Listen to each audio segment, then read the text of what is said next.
Franchise. Get in like the Marines.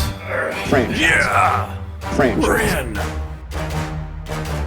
Franchise. Franchise the damn thing. All right, we're alive. Welcome, Chris. Hey, Luke. How you doing? I'm good. Don't get paranoid. Okay. I mean, just tell me what the time is. I don't know what time it is. What does he say? 8:04 or something like that? 8:01, 8:02, 8:04. All right. Welcome to Franchise Addicts, podcast that usually covers franchise movies, but we're back at you with a brand new movie, only about a week old, if you're gauging how old it is based on when it was released in the Midwest, which was late Wednesday night of last week, I believe. That's right. Chris was in attendance. I was there the first time that they showed it in Milwaukee, Wisconsin at the Oriental Theater at 7 p.m. Oh, man. It was glorious. It was great. And I waited to do a Monday matinee at Marcus Cinemas, the Ultra screen there. Sounds lovely. You were the only person, right? I was the only one in the first row area. It's a 2-tier theater for the Ultra screen. Oh, wow. Yeah. I sat in the back row, basically where we sat for Civil War, Yeah. by myself, no one else in that area. And then I looked up when I used the restroom, and there was like 3 people in the upper deck. All right. Well, not alone in this. Even at a Monday matinee. That's good. It's his best opening, right? I believe that's true as far as box office. Yeah, it was around 50 international, 20 and like 25, 20 in the 20s for domestic, which is good. And they definitely they brought out all the ponies for this. You had Leonardo DiCaprio doing podcasts, doing late night TV shows for the first time in 20 years. Yeah. It's a big push for this one, and I'm happy about it. Yeah, so it's PTA's first movie since Phantom Thread or Licorice Pizza. Yes, of course. Licorice Pizza from 2021. Yeah, so it's been. What do you think of that? Let's.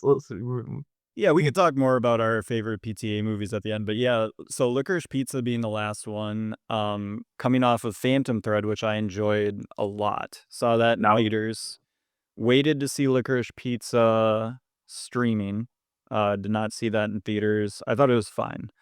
The problem with me and PTA is like some of his movies I do just think are okay. Obviously he has masterpieces, but with like I've seen a lot of like Tarantino comparisons, like who has the better filmography, Tarantino or PTA. It's like it's Tarantino for me because I just like all of his movies more. Tarantino's worst movie is like much better than my least favorite PTA movie. I'll give him a slight edge personally, but I do think that I honestly haven't seen Hard 8, so there's that. That's on me. But I think every other of his films is at least very good. Yeah, at least. Yeah, at least.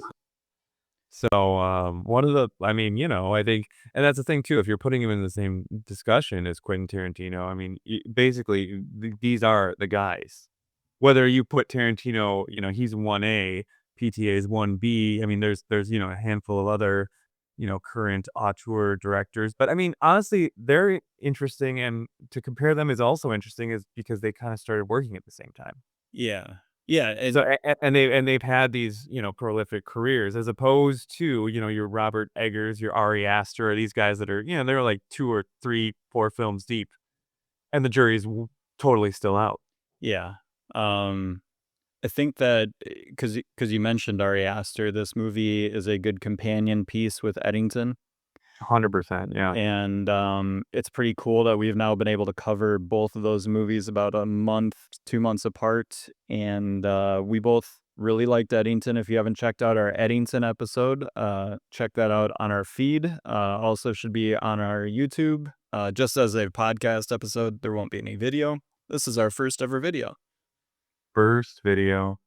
Hi. Like and subscribe. If we look differently, or I'm curious. Yeah, put a comment if you're like, well, I guess you do see those cartoons of us, but if you're like, wow, this guy was much The cartoon Taylor, the thought. weirdly accurate sometimes. Sometimes they're very cartoony. Sometimes I feel like ChatGPT has found images of me and Chris online and is making the cartoons look more and more like us. Which is exactly, I believe, truly what's happening. Yeah, I think we've got the start to a horror movie script basically ready and locked and loaded for October, Chris. AI horror. That's never been done. There isn't an entire TV series called Black Mirror that basically just does AI horror. AI horror, man. What? Yeah, that's interesting. And then yet we will also have AI that just writes a horror movie. So that's different. There's two. There's horror movies about AI, and there's AI writing horror movies. Which I Speaking think of an AI-written horror movie, I could see one right here. Oh yeah, you can't see my mouse, but I'm pointing at Black Phone #2, which I saw the trailer. So let's talk about some of the trailers that we saw before One Battle. So sure. Black Phone 2, which I know you didn't really care for the first Black Phone. No. Yeah. I I thought maybe the first 30 minutes is fine. After that, it turns into kind of a silly movie.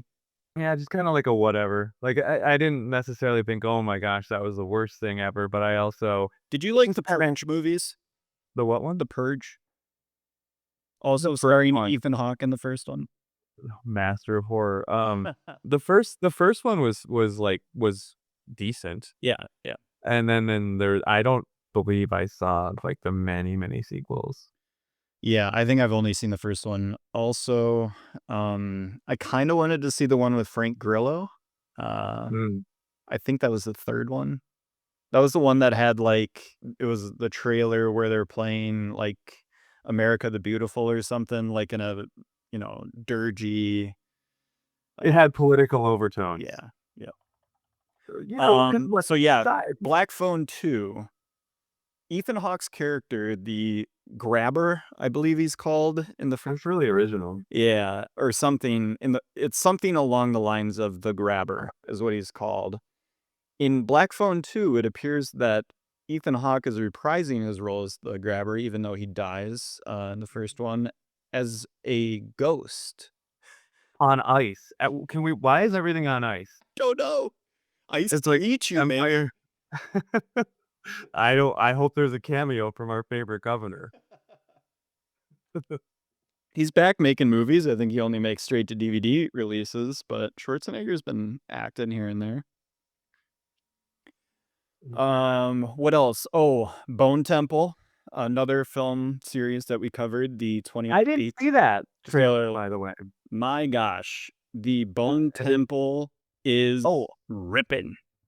Yeah, and I guess I should mention my very exclusive, awesome screening didn't have a single fucking trailer. Yeah. It didn't even have a like welcome to the theater, don't talk and eat popcorn. Nothing. Just bam, right to you see the Warner Brothers, and it goes right into Teyana Taylor walking down the street. I remember our viewing of The Brutalist at the same theater. Yeah, did they do that too? Yeah. Yeah. We basically walked in as the movie was starting and found our seats. That was awesome. It was great. Beautiful time. So you saw the Bone Temple. Yeah. So we'll have to talk about that when it comes out. I would tell you, Chris, don't bother going to YouTube and watch the trailer. Wait till you see a movie where they're gonna show that trailer in front of it, because it is sick. It might be horrible. It really might be terrible, but the trailer is fantastic, and it looks like they're just gonna do the here's what's happening on the island, while the whole last movie was about the people on the outskirts that only visit the main island or the main country here and there. This is gonna be all just people killing zombies, and we're getting into the zombie center, the metropolis of the area. but it seems like Ray Fiennes is gonna be back. We've got Jack O'Connell as the grown-up child. We saw him at the end of that movie. I believe With the tracksuit, the ice. yeah. So I think it's going to be a really, really fun movie. They're definitely like so far afoul now from like what the franchise itself kind of was, just even in like a cinematic style. Like this is just going to be crazy. And it's going to be a much bigger budget. I would imagine this is going to be the biggest budget they have. Really? Yeah. I wonder if Because they'll I have think more than 28 years later, it was relatively successful. I think they were like, wow, you guys did it. yeah. That's interesting too, though, because this movie was like in the can before. Like I don't know if I don't think they shot him at the same time because it's a different director and everything. But I remember hearing like, oh, this is happening like in June or July when this movie was still like in theaters. So that's interesting. I wonder if it'll be better or worse. I think it will definitely be different. Sure, but I'm saying because we'll all agree, first one, wonderful masterpiece. 28 days. Yep. 28 weeks, pretty bad. Pretty horrible. 28 years, pretty good. Are we gonna continue the odds are good, the even suck? I mean, we'll see. It will be another movie that is not directed By Dan. by Danny Boyle. So Is Garland on the writing? Do we know that? he is actually. He is. Perfect. So that's cool. Yeah. Yeah. That works. Also, there's if you had to over under on how many Purge movies there are. I would say it's over under 6.5, and I would say it's right at 6. So technically you're wrong because there's only 5, but there is an untitled 6th Purge film that is in development. So, all right, pretty good. Yeah. So maybe I would have said like if I was actually having people bet on it, I probably would have set it at 4.5. It's now that I know it's 5. You're a betting man. But yeah. So, anyways, those are the Purge is I would say it's underneath the level that the current movie of the day is that we're talking about. Uh-oh. Yeah. This is. I was worried about this. I just have to let it go. Bum. Because if I'm all right, great. Yeah. Great. So let's get into it. One battle after another, coming with high expectations. We've got Leonardo DiCaprio in his first movie with Paul Thomas Anderson. Leo's first big movie in a couple years. PTA, like we said, coming back after 4 years of not really releasing anything. Biggest budget of PTA's career, I think like 120 million went into this movie. Wow. Yeah, it had a big budget for sure. Like, and just, I mean, he put as much as he possibly could into this movie. So let's get started. We have the opening, which essentially is like it's like a 45-minute opening, but it sets the stage so well for everything because the rest of the movie is very linear. Like it is just following Leo as stuff is happening to him, and we just go from point A to point B at the end of the movie. More or less in real time, right? Yep. Watch all the action in between. But then there's this like basically 40 to 45 minute opening to the movie. And I didn't even realize it as it was going on.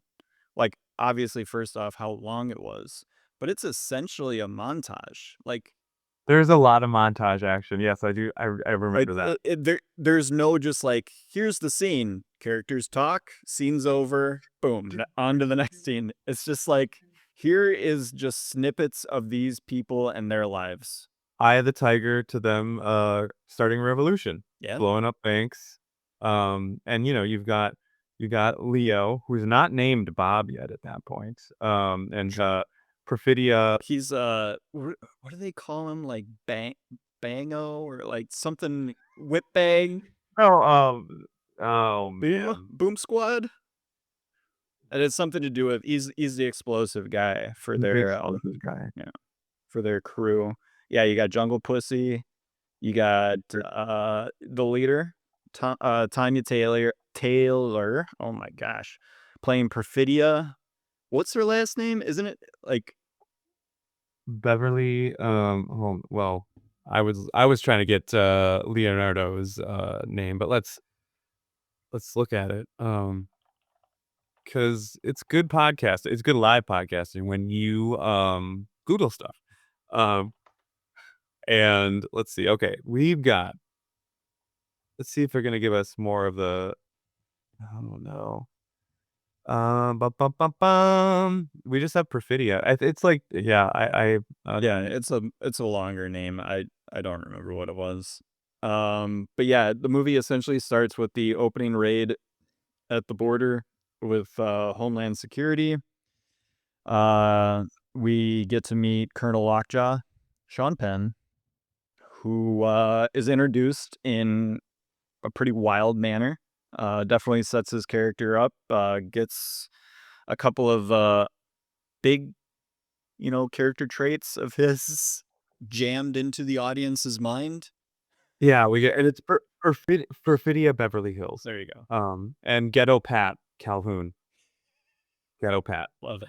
Yeah, there we go. And of course they're both in the French 75, and yes, they're going to the Mexican border and blowing stuff up, and that is where Yeah, I mean, a pretty Disney lax Mexican border too. It's like they basically catch all of the border guards asleep and pretty easily take it over and have a semi truck lined up to pile everyone into and get them out of there. But as that's going on, Perfidia finds the guy that's, the base leader. That would be our Colonel Lockjaw. Yeah. And did he have an erection before she came in, or did she cause She made it happen. and She willed it. yeah. And then she does not want it to stop. But he Well, yeah, will get no satisfaction this time. so it's interesting. Her character's motivation.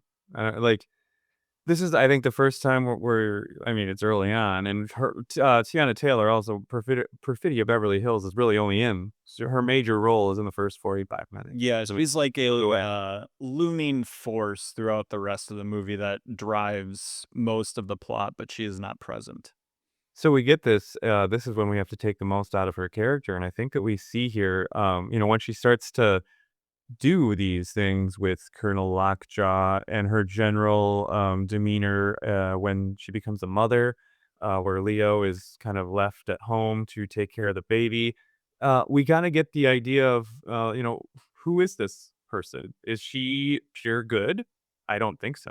No. Or purely likable, or she's a complex character that could absolutely maybe ultimately not be a good guy. I mean, she's excellent in the role. I mean, incredible acting. But you know she was a singer most of her life. Yes, I did know that. I did. Okay. All right. Good. I'm glad you knew that. But what I was gonna say is that her character and the characterizations of her in this movie are very much just like the general idea of what it takes to be a revolutionary. Like, you do have to do what to the outside eye could be seen as evil. Like, you have to kill people. Now to the revolutionary, these are righteous killings. But you are killing, looting, robbing, all in the sake of hopefully creating a more balanced and free future for the people that you're fighting for. But the people that have to do the fighting, that have to do the revolution, are they good people, or are they just the people for that job? And she is very good at this thing.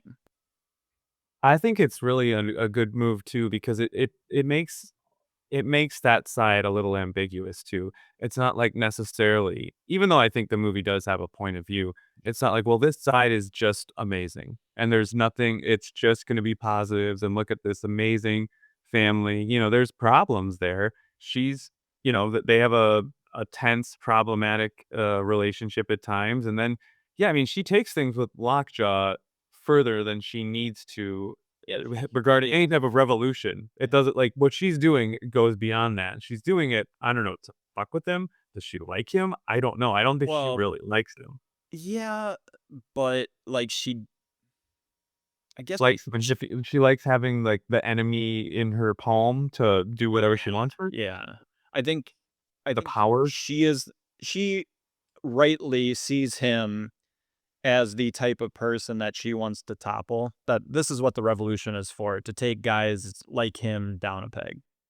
And she can do that, with guns and with her sexuality. Yeah. And, She wields every single weapon that she possibly has against this guy. yeah. And So like, yeah, I mean, eventually we get to see like what Lockjaw's like goal is, like what his ideal thing that he wants to do is, and like he is a part of that group of people that she is technically fighting the revolution against. So it does make sense that she pinpoints this guy and is like, this is the guy that I'm going to make an example of like what I'm actually fighting against and how I'm going to fight against it. yeah. Do you So think that she likes Bob? The man will know as Bob. yes, Like, I do, but I think that loves him. She loves him.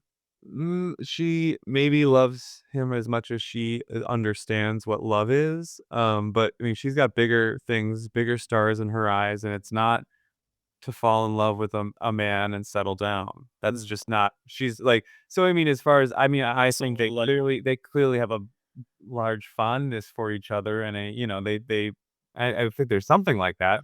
I think Bob worships her, just like Sean Penn does. They just do it in different ways. Yes, yeah, 100%. But I think that, yeah, I mean, and Perfidia, like, I've heard some people talk about, she's a bad mom or whatever because she abandons the kid due to abandoning her child. Yes. Way to go. Oh, way to go, PTA. Flip the genders. Um, but like she didn't necessarily like want to be a mom. She has not like really professed it like until the letter at the end, like where she does open up about it and admits that like it sucked that she missed out on something she didn't realize at the time could have been like this incredible thing for her. But she just wasn't in the right head spot. And it happens as it often does where you have a kid when the timing isn't perfect, because that's how it works. And, she makes a mistake. Like this is her big mistake. And she took something that was supposed to be, like I said before, the example of like, this is who I'm fighting against. This is how I'm going to fight against them. And it backfires. And it's tragic that she, gets caught, has to rat out all of the other people in the French 75, and that becomes her legacy when it really could have been so much more. Yeah, and I think maybe it also maybe speaks to the fact that when there's war going on, violent war between two people or two parties, two sides that really, if you take a close look, I mean, there's tons of humanity is lost by both sides, even if one has a quote righteous cause. Exactly. So, Ben Will is with us. yeah, Chase Infinity is that actress's name. Cool name. very cool. I think she's related to Buzz Lightyear, I but feel like I've seen her in something and I couldn't really pin. no, she was great. Yeah. Yeah, I think she's fantastic in the film. She doesn't get to do a whole lot until kind of the Sean Penn scene with her at the end, where I think she kind of is able to dial it up. And She's in one of the greatest chase scenes in modern cinema. wow, yeah. I mean, I was gonna get so right and good one. Yeah, very good. I mean, I think it's incredible. Maybe Top there, yeah. maybe one of the best things put on screen in the last 5 years. Like it's like that car chase scene and the atomic bomb is like Hell yeah. Man, what just think of it. You have an afternoon, you watch both of those sequences back to back. God damn. dude, you watch the car scene, and as soon as she shoots and doesn't get Leo at the end, then you just go right into atomic bomb countdown. Yeah, you just get Trinity there. test, baby. That was good. So yeah, so then I mean we'll jump forward. Yeah, So Perfidia has to leave. She eventually gets caught. She makes a deal with the devil. She makes a deal with Sean Penn to kind of get her out of this. She gets put into a halfway house, so that she can stay, protected as she rats out other people in the French 75. There's a montage of them getting all rounded up. And Sean Penn and her have sex at some point during this. It seems to be consensual. I mean, so maybe maybe maybe I mean obviously that's a big part of why she deepens her relationship with Lockjaw is Yeah. because she's got saber ass. Yep, exactly. So yeah, And so all that happens. We find out that she's pregnant.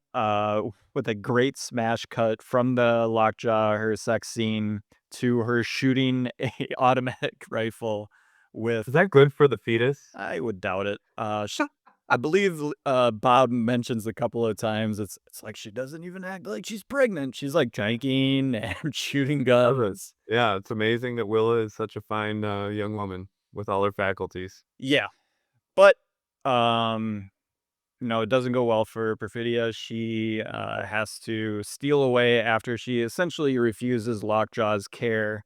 About I don't even think she makes it to trial. She bounces before then. Steals away to some. We basically see her across the Mexican border, and then we hear later on. Do we know whether or not it's true that Lockjaw did hunt her down and eventually kill her, or does he just say that? Because he does mention it a couple times that he killed her. Killed who? Perfidia. Oh no, I don't think so. Yeah, it is. I believe he meant. I might be misremembering this, but I believe he might be lying that he tracked her down and killed her. Yeah, I because I don't know. At the end, I thought we were. I mean, you don't have to read it as she's still alive or anything, but yeah, I don't know. It also doesn't matter. Yeah, it does not matter.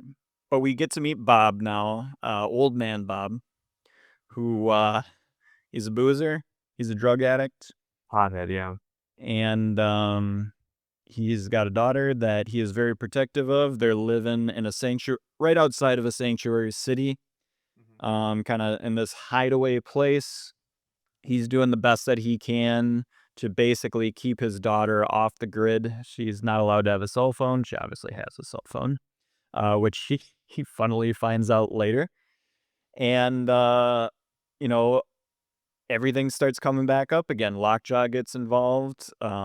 There is a meeting with these very weird old guys that are part of the St. Nick's Club. Christmas Adventures. Christmas Adventures Club. Hail But Hail St. Nick. Hail St. Nick. I thought it was very funny because or at least two of the old men in this are bad dads from TV shows.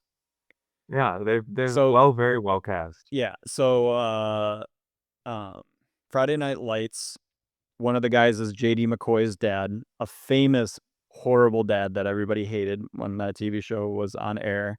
And then Locke's dad from Lost is the main guy in the middle. All-time horrible dad. John Locke's dad from the TV show Lost. Jim Downey. Yes, one it of was the a guys. comedy writer for Saturday Night Live. He wrote for 30 seasons. Yes. So, awesome. And is he the one that says Semen Demon?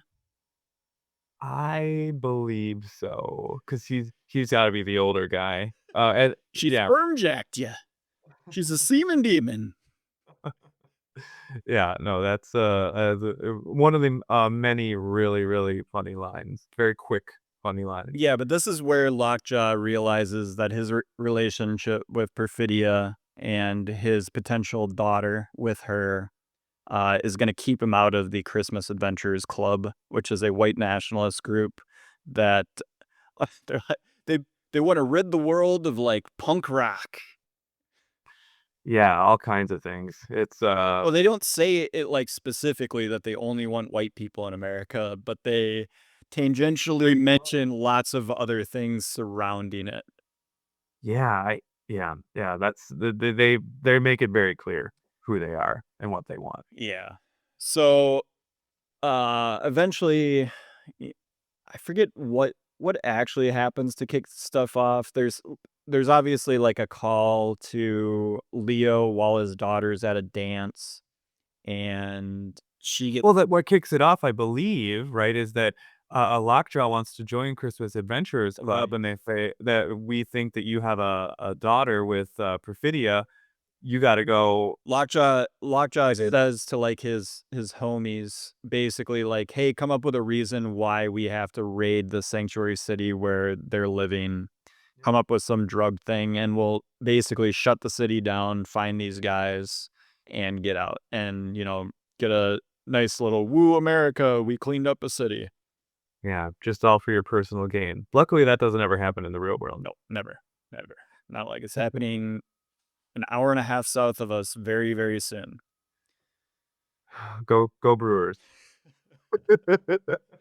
Um, so yeah, this is basically where everything gets kicked off. We get a phone call to Bob, who doesn't remember any of the code words, any of the secret sayings, anything that basically will let the remnants of the French 75 know that he is who he claims to be.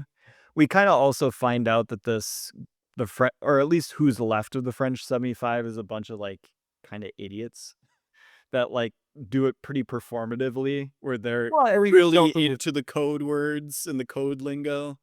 Yeah, I think it's a poking fun at maybe a more polite, you know, uh, Yeah, progressive it's type. it's the hippies or the revolutionaries of today as opposed to the revolutionaries of the 60s and 70s. Or it's like, yeah, we used to actually like, battle and rage, and now you guys are all just about political correctness online. You're invading my audio space. Something like that. You're triggering me. So yeah, those and that's some of the funniest lines in the movie. That's where When Leo. he's on the phone calling in the Gray Hawk, Yeah. calling it a motherfucking Gray Hawk. He finally gets one code right, and it's basically to talk to your supervisor. And he's like, Gray Hawk, motherfucker. When he gets it right. What's the favorite kind of pussy? Mexican hairless. He gets that. So that was great. Out of his drug-addled brain, he is able to remember that one thing about a guy he used to know. PTA, known for great phone conversation scenes, a la Punch Drunk Love. Philip Seymour Hoffman does most of his work in that film on the phone. Incredible. Yeah. No, I mean, that scene is fantastic. We get introduced early on to Benicio del Toro's character of Sensei. I'm just going to call him Sensei. His full name you see on the screen there is Sensei Sergio St. Carlos. It is very funny that he is a Hispanic sensei. But hey, your senseis are the area of the United States that you are in. And this is a heavily Hispanic area, so your sensei is going to be Hispanic, buddy. And he also does the Hispanic Harriet Tubman. Yes. Well, he's essentially like the leader of the sanctuary city, at least when it comes to the illegals that are living in the city. Because he's like he's got all the keys to like the apartment complex or whatever building they have all these apartments in. He knows all the back doors. He's got tunnels. This guy's all set up. It's so cool, like, just watching I think this has been mentioned on many podcasts before, but watching somebody in a movie be super competent is, like, really enjoyable. And this guy, like, he must have run this drill a couple of times before because he knows exactly what's going on. He doesn't panic. Like, every single time that he just, is doing his, like, "Just calm down, not a big deal," while everything is, like, raging behind him. Like, when they finally leave his studio where, he teaches karate, and he's, like, rushing and kinda grabbing everything, and Leo's freaking out and doing all this stuff, yet he still takes the time before he leaves to, like, bow to the mat. Yes. Yes. He's not on the mat. Yeah, he's the master of chill. And then Leo is just going full insanity, and just watching him try to find a plug for his phone, his He's gotta charge his phone. his 1G phone, because they don't track 1G anymore, Chris.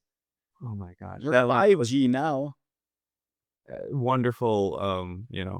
All the stuff with him and phones, pretty good. And having a character that needs to urgently plug in their phone, I think, is something that we need more of in modern cinema because it's a problem we all face. I have definitely been there where I have been, We've all been. whether traveling or something, where I'm literally just holding a cable and my phone, just going like, somebody tell me what to do. I need power. Mm-hmm. It's the movie Apple doesn't want you to see. Yeah. What I mean, the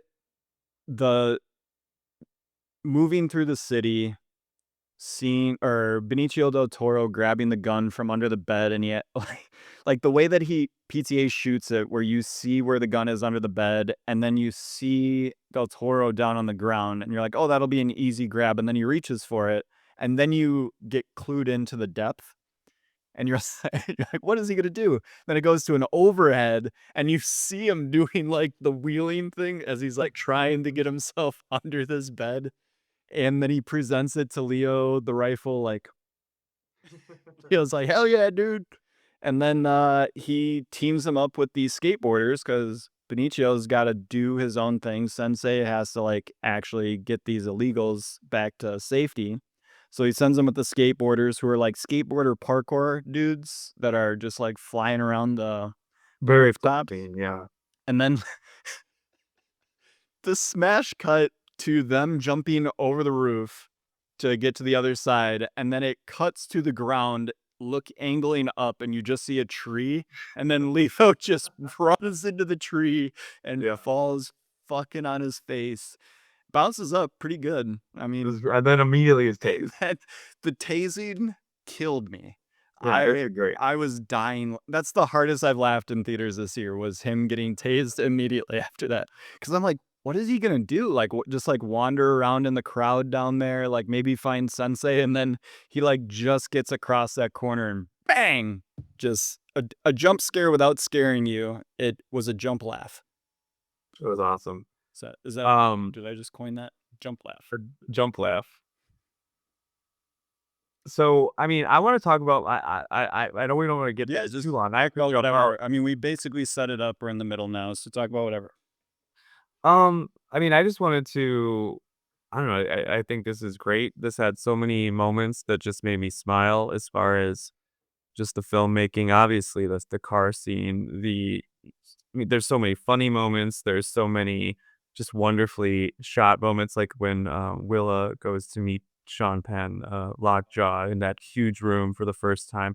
There's just really beautiful filmmaking. Well, even the close in shots of him doing the DNA test, like just stuff like throwaway stuff like that is just done so well in that scene.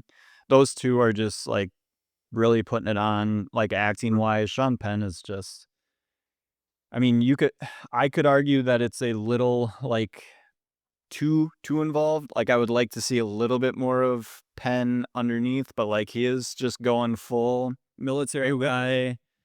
He's gonna make it happen. The best performance of his in at least, I mean, it's in a long time, because I feel like River. Yeah, he's done. Well, I don't know. I thought that. I think you want to know that was his last Oscar, was Mr. River.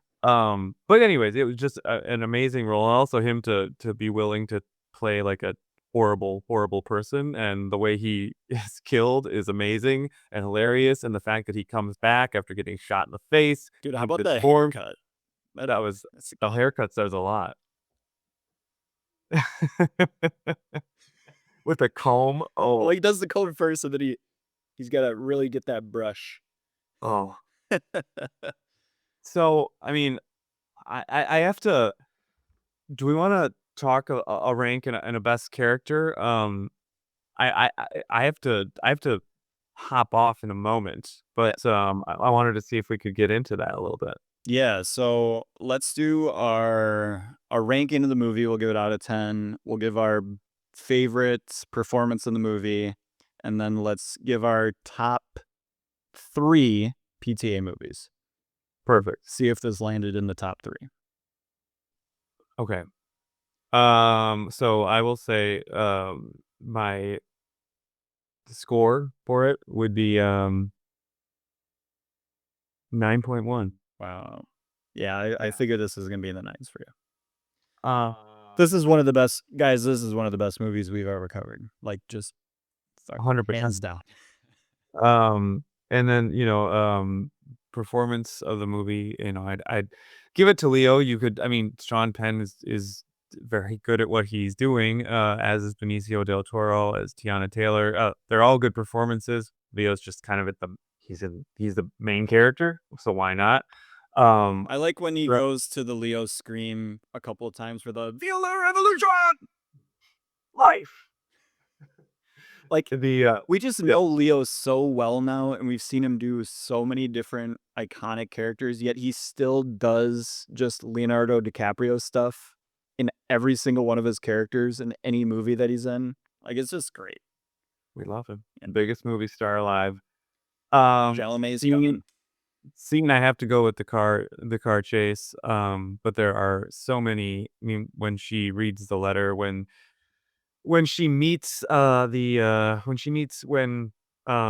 Willa meets Jungle Pussy in the monastery, and there's so many great scenes, but I'm gonna go with the car chase, and my MVP will be PTA because of course, and my top 3 are gonna be gosh, so There Will Be Blood is number 1 with a bullet. Yeah. Okay, then I think, like, I haven't rewatched Magnolia for a while, but I feel like it should be in the top 3.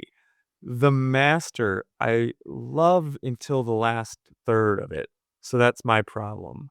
That's why I will not have it in the top 3, because I think the ending is bad. I think the first 2/3 are, like, one of the best movies that's been made, in the last, I don't know, 50 years. Amazing. I just feel like they don't, I don't know. It just loses me at the end. Very sad. Boogie Nights is great. Also haven't seen it for a while. But that could be up there. I'll say it's not Licorice Pizza. It's not Inherent Vice.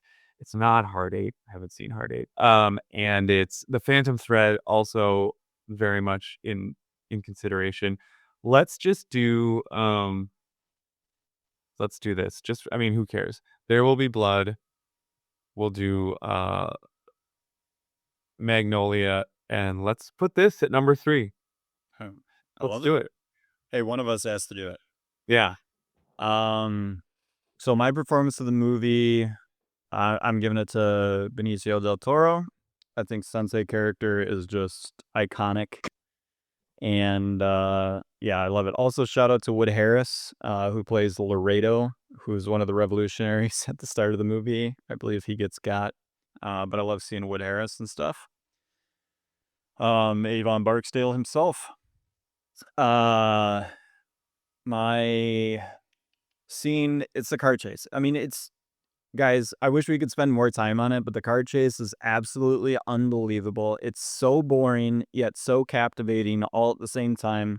That road that they shot on location, like, people talk about, like, it is scary just driving that road in general, let alone basically flooring it in 2 decently fast cars and a Charger and a Mustang. Like, I mean, and just the fact that, like, the whole movie comes to this point, and, like, just the way that they're going through the road and seeing each other, and the way that it finishes, and, like, Willow learning how to, like, as it goes along, how she's gonna put an end to this. Like, it fully encapsulates the movie, is a perfect kind of finishing note. Obviously, there's more at the back end, but I think it's one of the best scenes in the last 5 years in film. 100%. MVP is PTA. Obviously, he's the auteur. He wrote it. Gotta do it. He directed it. He got Leo to sign on, and I would assume helped to have him with Sean Penn, giving as good a performance as he did. Sean Penn seems kind of like an ornery guy, but when PTA is telling you to do something, you're going to do it. And then my rating out of 10, 8.9. 8.9. Like, Oh, close. it's- Okay, now here's the I would have probably given it a 9.1 if you had not given it a 9.1 first. I don't like it as much as Alien, which I think is the highest I've rated a movie on our show so far. It's probably close to The Dark Knight, but Dark Knight's so iconic. Give this movie some time. We'll see how long it lasts. It's just so early on, I can't give it a 9. Good point. Second viewing, if I like it just as much, it definitely goes to a 9 and so forth. My top 3 PTA. 3, Phantom Thread. Oh, that's good. This movie's not going to be in my top 3. Sorry. Yeah, I know. 2 is Boogie Nights. I love Boogie Nights. And then number 1, Magnolia. No, it's There Will Be Blood. Come on. Yes, of course. No, it's Julianne Moore's performance in Magnolia in the drugstore. Don't you call me lady? I come in here like your feet sings of you. I want to see it again.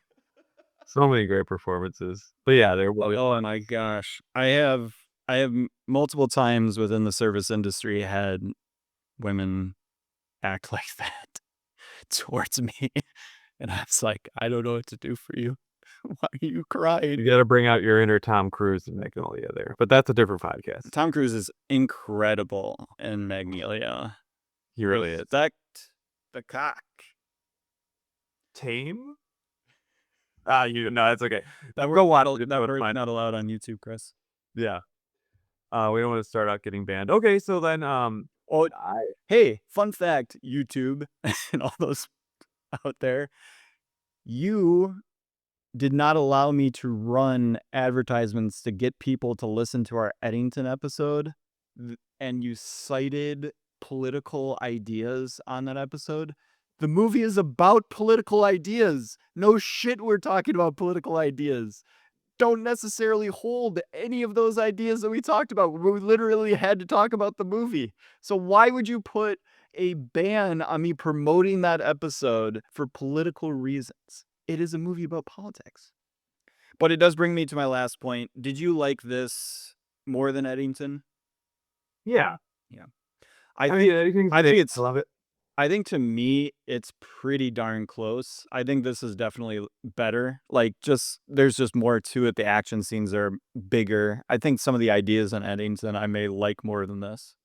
The ending of Eddington is a little much. It's fine. But it's very these two people. It's very Ari Aster. It's very Paul Thomas It's Anderson. very cynical. Yeah.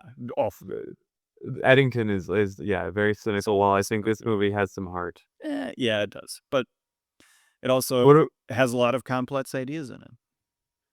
So, should we tell them what's happening next week? Yes. So if you guys tuned in for our live stream, which none of you did, that's fine. You would be able to hear early what franchise we're covering next, because we're back, baby. Alien Earth is over. We're back to franchises. We're back to being the Franchise Addicts, and we're going to be covering for the month of October, spooky season, Evil Dead. Evil Dead. So we have The Evil Dead, Evil Dead 2, Army of Darkness, and then all of the newer Evil Dead movies that I showed you. Evil Dead and Evil Dead Rise. Yeah. And there's another one coming out next year. But anyways, very excited to do this. Sam Raimi, who got famous later on for Spider-Man, the first trilogy of Spider-Man movies. This was his first foray into the Hollywoods, and it's going to be very interesting because The Evil Dead and Evil Dead 2 are essentially the same movie, much like Mad Max and Mad Max 2, where basically the director started off having almost no budget, made a movie that got relatively successful, and then the studio was like, hey, just basically remake that movie and here's more money. And that's Evil Dead 2. So it's going to be fun. We're going to have a couple of cool guests on. They're going to be new to the show, and we're going to get that scheduled up, and we're going to have a fun October, Chris. Can't wait. I'll talk to you soon, Luke. Thanks, everybody. Thanks, guys.